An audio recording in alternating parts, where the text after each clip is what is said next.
আসসালামু আলাইকুম। আপনারা সবাই ভালো আছেন? ইনশাল্লাহ আমরাও ভালো আছি। আজকে চলে আসলাম একটু তেল বানানোর জন্য।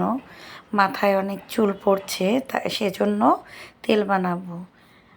সব কিছু নিয়েছি, নিয়ে তেল বানাবো আর কি।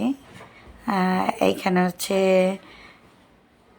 তুলসী পাতা, খানকুনি পাতা, এটা লেবু পাতা, এটা জবা ফুল, এটা নয়নতারা, এইখানে মানে হচ্ছে নিম পাতা, মেহেদি, ওইখানে আর কি সব কিছু আমি একসাথে মিক্স করে পাঁচমিশালি পাঁচফোড়ন বানিয়ে নিয়েছি আর কি। মেথি, মিষ্টি জিরা সব কিছু মিলে এই যে আমার তেল রেডি। এখন ইনশাল্লাহ আশা করি ঠিক হবে, চুল পড়া আস্তে আস্তে কমে যাবে।